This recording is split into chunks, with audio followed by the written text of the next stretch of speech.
Hello and welcome to Living a Culture of Life podcast by Human Life International. I'm your host, Colleen, and I'm joined today by Dr. Michael New. Welcome back to the show. Thanks for having me. Much appreciated. I'm really excited to have you back on. So you joined us originally for our episode celebrating 1 year post Dobbs, where we talked about all the pro-life wins that had occurred since there, and we'll be expanding on that topic today. And then we also had you on to talk about how contraception does not decrease the number of abortions, how it actually increases abortions. So if our listeners are interested in those topics, I will link them and you can go check them out as well. And today we're going to be talking about combating pro-abortion misinformation and all the pro-life wins that have been happening because of legislation recently. So I guess, where have you been seeing pro-abortion misinformation recently? What made you first start researching these specific topics? Well, I've always had an interest in kind of the social science of sanctity of life issues. I started researching kind of the impact of various pro-life laws as a postdoctoral researcher at Harvard. I started there in 2002. I just have a background in social science. I read academic journals. And one thing that I've just noticed over the years is that the other side puts out a lot of studies and a lot of analyses that are misleading.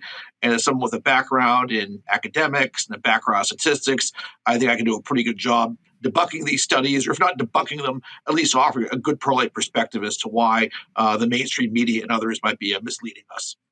Perfect. It's good to point out for our listeners that we're talking about debunking pro-abortion studies, not just hearsay articles. So we're looking at the data that they have been putting forward to try to show that banning abortion is a problem. So the first pro-abortion misinformation myth that we're going to discuss is children being conceived in rape in pro-life states. So the stat that you found is that pro-abortion groups are claiming that 64,000 children have been conceived in rape in pro-life states. Is that since Dobbs? Is that what the number was? Yeah, that was since Dobbs. Okay. So what is the pro-abortion argument here, and what is the pro-life response? Well, I mean, I can honestly say that, as a social scientist, this is just one of the worst pieces of research I've ever seen for a variety of reasons. I mean, it's true that after the Dobbs decision, strong pro-life laws were passed. Sadly, tragically, rapes do happen, and there are some rare instances where rapes do result in a conception. That does happen, but it's important to have accurate numbers about this, and these numbers are not accurate. First, the authors argue that 12.5% of rapes result in a conception. I have no idea where they got that figure. That isn't backed up by any academic study, any public health study I've seen. We don't know a lot about this topic, but the studies we've seen based on surveys indicate maybe 5% of rapes result in a conception. That seems a lot more reasonable. That's one calculation they make a mistake on. The secondly is there's a lot of variance about data on the incidence of rape. They obtain their data from the CDC. And I think the CDC data is a bit vague in the sense that, unwanted, sort of romantic or sexual activity in some cases may be misclassified as a rape. I think that the way they ask their questions tends to result in a lot of women indicating they have been the victim of sexual violence. When you compare the CDC statistics to others, you see big disparities. They indicate that the incidence of rape is like 4 times higher than statistics put out by the Department of Justice, and 10 times higher than the FBI. And the FBI looks at actual reported rapes. Rapes get reported to law enforcement. Now, obviously, it's a sensitive issue. Women sometimes are the victims of rape, don't necessarily always report that for a variety of reasons. But the important thing is when you're dealing research on a topic like this that's sensitive, you need to present people with kind of a range of possibilities. You don't just pick the highest numbers to support your ideological agenda. Again, the 12.5% of rapes ending in conception is absurd, and they should have at least presented kind of a range of stats on the instance of rape. Again, the CDC numbers are higher, I think, is the way they ask their questions. They should at least also present the DOJ and FBI numbers that are a lot smaller. They didn't do this. And just to clarify, they're saying that the rapes are happening and more children are being conceived, not that there is an increased number of rapes in states with pro-life laws. Is that correct? They don't argue there's more rapes taking place in states with pro-life laws. They just use inflated numbers of rapes and inflated numbers of conceptions to come up with this very high figure.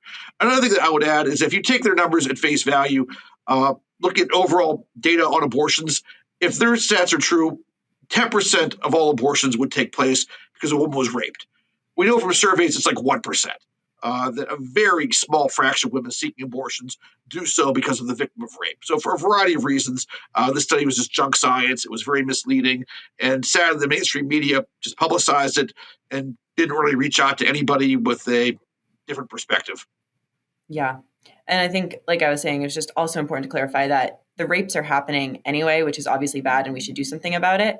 Their argument is that they're trying to say that we should have abortion, which is just adding to the woman's trauma. So we have plenty of episodes saying why we don't need abortion in these situations. But I just wanted to clarify for our audience that there's not more rapes happening. It's simply that less abortions are happening, if there even is an increase in children conceived in rape. And so the next myth that we're going to go into is that in pro-life states there is an increase in partner violence. So I just want to ask the same question here. Is it saying that the pro-life laws are causing an increase in partner violence, or that there's just more partner violence that can't be covered up by abortion in these states? That study, again, I don't think shows that there's any increase in infant partner violence in states with pro-life laws. The problem with that study, and there's several, but the main problem is that first it looks at pre-Dobbs data for one thing. It doesn't look at how any pro-life law enacted since Dobbs has impacted infant partner violence. That's kind of one thing. Secondly, the only kind of pro-life law this study continues, it's what are known as trap laws. These are laws that are passed in pro-life states that regulate abortion facilities and make sure that they're held to a certain kind of health and safety standard. There's some evidence that trap laws may reduce the number of abortion facilities. There's not necessarily a lot of evidence that trap laws by themselves get abortion numbers down. So the authors could have looked at a range of pro-life laws. There's laws that show that limits on taxpayer funding of abortion get abortion numbers down. There's laws showing that parental involvement laws reduce the number of abortions. These trap laws are a very strange law to analyze because, again, they don't have a clear, consistent impact on abortion rates. So showing there's some correlation between trap laws and infant partner violence just makes no sense. It's not very clear that these laws by themselves are reducing the abortion rate. So again, I just think it's again another piece of misleading research. It had nothing to do with pro-life laws passed since Dobbs. It looked at an incremental law that was in place in some states pre-Dobbs, and I think it was just kind of a correlation versus causation thing. I think sometimes states that enact pro-life laws are relatively poor states, states with above average poverty rates, may have higher rates of partner violence, may fare less well in other kinds of public health, social health outcomes, and that's what's driving these results. It's not the pro-life law. Yeah, it doesn't really make sense that requiring abortion clinics to have more regulation would increase partner violence. Like, I don't see a logical connection between the two. There is none. It was junk science, and the media should have called them out on this. Along the lines of these two questions, is there any evidence that having pro-life laws will decrease sexual violence because there's no way for the perpetrator to quote unquote like hide their crime by forcing the woman to get an abortion? I don't think we really have, good research on that as such. I will say that, if you really look back at the arguments made back in the 60s and 70s, a lot of people did argue that, abortion would solve a lot of societal problems. You had groups, NARAL, as recently as the late 1970s, claimed that pro-life laws would basically end child abuse, or I should say, NARAL, as late as the 1970s, argued that legalizing abortion would basically end child abuse. Obviously, that has not happened. Child abuse rates have gone up considerably. Wantedness is not a strong predictor of whether or not a child will be abused or not. They also claim that out of wedlock births would go down. That hasn't happened either. I think what you've just seen is a more sexualized society, a more callous society, and one where you do see kind of more violence, as a result of this more permissive sexual culture that legal abortion has brought in. Yeah. Okay. Well, I thought that was an interesting thing to point out here. The third myth is that there are poor health outcomes for women in states with pro-life laws. Could you address what pro-abortion groups are addressing here? And again, what the pro-life response is? Are they talking about ectopic pregnancies? Are they talking about miscarriages? What actual specific things are they addressing? First, treatment for an ectopic pregnancy is not an abortion. Every pro-life law that's passed has very clear exemptions for ectopic pregnancies. That should be, 100% clear. Any doctor that misunderstands that, in my opinion, should have his license revoked. If a woman, is seeking treatment for an ectopic pregnancy, the presence or absence of a pro-life law should have no bearing on that. She should get the help and treatment that she needs. So I think that's one thing. It should be abundantly clear. Secondly, the study I've seen that's getting the most attention lately is one put out by the Commonwealth Foundation. And they have argued that states with pro-life laws tend to fare less well on a variety of public health outcomes. This was, again, another misleading study for reasons I'll get into. First is that almost all the data in this Commonwealth Health Fund study comes from 2022. That was the year of the Dobbs decision. Now, many state pro life laws did not take effect instantaneously. Some state laws were only in effect for a few months. So it's really, I think, just irresponsible to blame a pro life law that was in effect for only a few months for a bad public health outcome. That's one thing. Secondly, the Commonwealth Foundation study only looked at 1 year of data. They didn't show that outcomes somehow got worse in states with pro life laws. They just found there were some quote unquote bad or below average outcomes in states with pro life laws. So again, why might that be? As I said before, a lot of the states that were quick to enact pro-life laws, in states like Alabama, Mississippi, Louisiana, these are all states with above average poverty rates, and research does show that states with above average poverty rates just again sometimes fare less well on a variety of public health outcomes. Legalizing abortion, doesn't make people any less poor. It doesn't make people any healthier. Again, it's just another situation where the media and pro-abortion researchers are just trying to mislead people. Okay, that makes sense. Do you happen to know any data on miscarriages? Because that's another claim that people will say, oh, I couldn't get treatment for a miscarriage because it requires a DNC. So they were saying that they were denied those. And I've seen a lot of emotional arguments in pro-abortion articles about that. Do you happen to know the stats on whether or not that's actually happening, or if it's just reporters sensationalizing the issue? Yeah, I don't have data on miscarriages, but again, miscarriages is not the same thing as an abortion. Essentially, pro-lifers want pregnant women to get the health they need. And if a woman is going through a miscarriage, she needs to get appropriate medical attention, and the pro-life law should not get in the way of that. I think that, obviously, anytime there's a policy change, there's a bit of a learning curve, but doctors need to be well aware that ectopic pregnancies and miscarriages are not abortions, and providing health care to women in any of these situations will not get them in any kind of legal trouble. And that's what they are supposed to do. I'd also add that, frankly, maternal mortality rates have actually gone down since Dobbs. The other side has, tried to gin up some stories, trying to argue that women aren't getting the health care they need. But if you look at overall health trends, they're very good. Maternal mortality has, in fact, gone down in the 1 full year since the Dobbs decision. Interesting. Now, this is another question that I just have that you might know the answer to, you might not. Do you know, I saw pro-abortion articles saying that abortions have actually increased since Dobbs and births have decreased. Do you know if those stats are correct? Well, first off, the studies that show that abortions have gone up, some of them have come up through a group called the Society of Family Planning. I've always encouraged pro-life people to take these numbers with a great deal of skepticism. For a couple of reasons. First, Society of Family Planning has no experience doing abortion estimates prior to 2022. They started releasing some new abortion data after Dobbs, but this is not something they've done historically or consistently. So that's one thing. Secondly, these are estimates. They're not counts. They do a sample of abortion facilities and extrapolate. That could lead to some errors. I'd also say that they also contain data from entities that send chemical abortion pills to the mail. That's problematic. Some of these entities, I think, have reasons to inflate their numbers. And also, just because a chemical abortion pill was ordered doesn't mean a chemical abortion happened. Women can change their minds. In some cases, women may hang on to a pill for quote unquote future use. So I don't think we have a good sense as we could about the number of abortions happening. We do have good birth data. And the birth data actually shows the opposite. In pro-life states, births are going up, at least relative to those states with permissive abortion laws. We have 3 studies out of Texas, including one I did, showing the Texas Heartbeat Act is saving 1,000 babies every month. So essentially, we do see very good data, birth data out of Texas, showing that more babies are being born because of the Texas Heartbeat Act. People forget the Heartbeat Act took effect September 1st, 2021. It took effect before Dobbs. In 2022, Texas had the largest birth increase of any state in the country. Why? They're the first state to really protect preborn children. So that's a good outcome. There have been some new studies kind of after Dobbs. There's one that came out that looked at about 13 or 14 states that had good pro-life laws in place, compared them to about 25 other states with permissive abortion laws, and found that, again, there was a disparity in births. And they found that pro-life laws are saving about 32,000 children in the first 6 months of 2023 alone. So you do see declining birth rates everywhere, but you see much bigger birth rate declines in states with permissive abortion policies. In states with pro-life laws, the declines are a lot less. Why?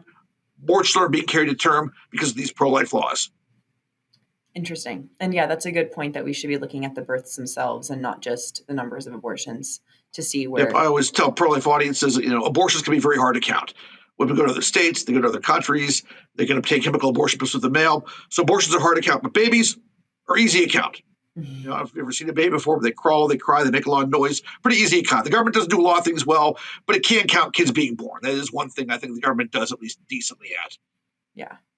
So then going into the section of this podcast where we're talking about pro-life laws that save lives, what type of pro-life laws have you researched here, or things that you've seen be successful since Dobbs? We just talked a little bit about the heartbeat bill, but if there's anything else. I mean, the Texas Heartbeat Act, we just have the most data on. Okay. And I will give the state of Texas credit because it does offer timely data on a lot of public health metrics that we care about. So we do have some good data out of Texas. Again, 3 separate studies all show the Heartbeat Act has saved about 1,000 lives every month looking at birth data. I have some data that I'm going to publish hopefully soon on county level births. And one thing that's interesting is we see the biggest birth increases in those counties that are far away from out-of-state abortion facilities. The Heartbeat Act took effect. Texas women could still obtain abortions, had to go out of state. And that was different for different women. If a woman lived in, say, El Paso, New Mexico's not far away. It was relatively easy for women in those circumstances to get abortions in places like Albuquerque or Santa Teresa. Similarly, if a woman lived on the east side of Texas, conceivably she could get an abortion in a place like Shreveport. But if a woman lived like in Waco or Austin, did not live near a state where abortion was legal or where the laws are more permissive, it was harder. So we saw the biggest birth rate increase in those counties kind of far away from out-of-state abortion facilities. So we have good data from Texas, and we're getting better data from other states. Again, state data is a little bit uneven, and some states don't report things or post things in a timely manner. But again, we did have data from a economics journal article, comparing states with pro-life laws to states where the laws are more permissive, found about 32,000 more births occurred in these states with pro-life laws because of the law. We do have new CDC data on births from 2023, which I looked at. My findings are a bit more modest, but I did find differences between states with pro-life laws and states with permissive abortion policies. My estimates were this pro-life law saved about 18,000 lives in 2023. So, again, there is just good birth data out there that is showing these laws are in fact saving lives. Yeah, and like you pointed out, the birth data shows that it accounts for the fact that women could be going out of state to have abortions. You're not saying, oh, abortion numbers decreased, but maybe those same children were killed out of state. You're looking at the birth numbers going up and saying these children actually lived. Yep. Have you looked into the difference between anti-abortion laws versus pro-birth laws, if that makes sense? Like laws that ban abortion versus laws that provide extra support for mothers and make sure that they aren't financially choosing abortion. Are those both effective? Is one more effective than the other in helping women choose life? I think we should definitely, help pregnant women in need in a variety of ways, both kind of public and private. I've not really seen a lot of evidence suggesting that kind of pro-birth laws, have a big impact. I mean, there's some interest. Some countries are, becoming very much interested right now in trying to increase birth rates. Hungary obviously is an example of that. To some extent, Poland. There's some evidence that if you really subsidize births aggressively through tax reductions and cash transfers, it may be helpful at the margin. My colleague, Catherine McCulloch, just wrote a book called Hannah's Children about women who have large families. And basically, when you really get down to the economics of it, having a child is going to be a cost to the woman economically at some level. Being pregnant is time consuming. Raising a child is time consuming. This is time that you're not going to spend developing professional skills or advancing professionally. So, the women who have large families tend to be very religious. I don't think you can really coax people to have more children or carry pregnancies to term through just kind of economic means. I mean, obviously, there are things at the margin we can do to help. We should do them. But I do think if you just want to see more children born, I think we need to change the culture in many respects. What laws have been effective in changing the culture? Well, it's hard to say. A lot of laws have damaged the culture. I mean, one thing I've always told pro-life audiences is that, Roe v. Wade did a lot of damage beyond just legalizing abortion. it made abortion essentially mainstream. It made it credible in many respects. That essentially made it much easier for men to walk away from women they impregnated. I think it also just created a situation where people were more willing to engage in sexual activity, and as a result, you have more unintended pregnancies and more abortions. So the damage of Roe just went beyond making abortion legal. It just resulted in a more promiscuous culture, a more sexualized culture. It made it easier for men to walk away from women they impregnated, and the end result's been more unintended pregnancies and more abortions. Will pro-life laws, play a role in kind of restoring the culture? I hope so. But I think that law and public policy isn't always a great tool. I think that churches have a role to play. Civil society has a role to play. Creating kind of a more chaste, a more responsible kind of culture is not going to be easy. We shouldn't delude ourselves, but I think it's an important thing that we often do if we're going to really protect preborn children and just have a society that values families and flourishes. Amen. That's for sure. That's what we're trying to do here at HLI. It's the grassroots movement. So obviously holding off pro-abortion legislation is important, but also making sure that you're cultivating a pro-life and pro-family culture is key to making sure that it lasts long term and doesn't just get overturned the next time you have a different political platform in place. So, do you think that there's hope going into this coming election that pro-life values will be taken seriously? I know that on the national level, it's not necessarily important in the platforms, but at least like local levels and states, do you see hope for pro-lifers? Well, I think that we're in this for the long term. And elections come, elections go. I think the most important things for pro-lifers is just to be persistent and keep building a culture of life. I think we can always educate people. We can always support pregnancy help centers. We can always sidewalk counsel. There's always things we can do. I think that as the election comes up, we have the state ballot propositions. There's some states that are going to be very tough for us to win. I think there are some opportunities for victories. I mean, everything's not been sorted out yet as far as what states will ballot propositions. I think Florida has a chance for us to win because our opponents need 60% to put abortion in the state constitution, not 50. I think a 60% threshold might be tough for them. I know Governor DeSantis has been very outspoken in opposing this abortion proposition. So I'm hopeful there. There are some states like South Dakota and Arkansas and Missouri that are more conservative, where I, do think that pro-lifers have a chance to prevail. So there's that. When it comes to the presidential election, obviously I wish that President Trump and J.D. Vance were making stronger arguments on behalf of the preborn. That said, I'm not necessarily telling anybody how to vote, but I will say that their judicial appointments would certainly be better than anybody who Kamala Harris might appoint. Another issue I think that's very important for pro-lifers is chemical abortions. That study of the Society of Family Planning claims that 20% of all abortions are telehealth, which means the woman has no in-person contact with a medical professional. She interfaces through Zoom and gets the pill through the mail. So a pro-life president could appoint FDA personnel that would just stop that. The FDA has a lot of say over chemical abortion policy, and a Trump-appointed FDA commissioner could put some safeguards in place. Now, Donald Trump has not made any promises to do that, but I certainly think that his appointees will be a lot more receptive to pro-life concerns than anybody who Kamala Harris might appoint. I was just say that this is a long ball game. The 2024 election I think is kind of unique. President Trump has a lot of sway in the Republican Party. Pro-lifers didn't exactly have a lot of leverage this primary cycle. 2020 will be different. No matter what happens in 24, Donald Trump almost certainly is not running again. There'll be a competitive Republican primary for the presidential nomination, and candidates will want to get pro-life voters. So I think we'll have a lot more leverage in 28 than we do in 24. I always encourage pro-lifers, we're this for the long haul. Elections come, elections go. We sometimes we get the results we want, sometimes we don't. We just need to be persistent in our efforts. That's kind of what's going to win in the end. Well, and it's encouraging to know, like you were saying today, that a lot of these pro-abortion misinformation that's been going on to try to show that pro-lifers are losing steam and don't have a successful cause is, like I said, misinformation. So I just hope that our listeners take away hope from this episode, knowing that there are a lot of pro-abortion myths going on right now, and that pro-life laws actually are saving lives, and that hopefully we do have a chance to change this culture. We do have a chance to change the culture. We always have a chance, but hopefully we'll be successful, and we're not losing this game.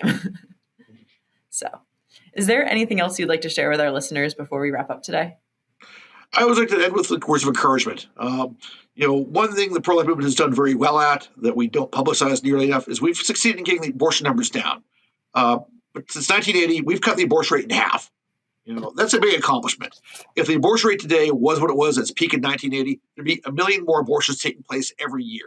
So by getting involved politically, by donating to pregnancy help centers, by educating our friends and our peers, we're saving a million babies every year and sparing a million with a lifetime of regret. So obviously, we have a ways to go, but we've made real progress as a movement. Very few countries have seen big abortion reductions like we have had in the United States. So the fact we have a strong, lively, active pro-life movement is making a real difference. I encourage people, don't get frustrated by short-term losses or aggravations. Think long-term. It's long-term efforts that'll win the day. Amen. Thank you. Well, thank you so much for being on the show today and discussing all of this. It's really helpful to be able to know how to respond to the pro-abortion information and helpful to know that we're accomplishing things. So, thanks for having me. Much appreciated. And to all of our listeners, please like, follow, and subscribe. Check out the new ebooks that we have coming out, and check out our previous episodes with Dr. Michael New. And keep on living the culture of life. God bless.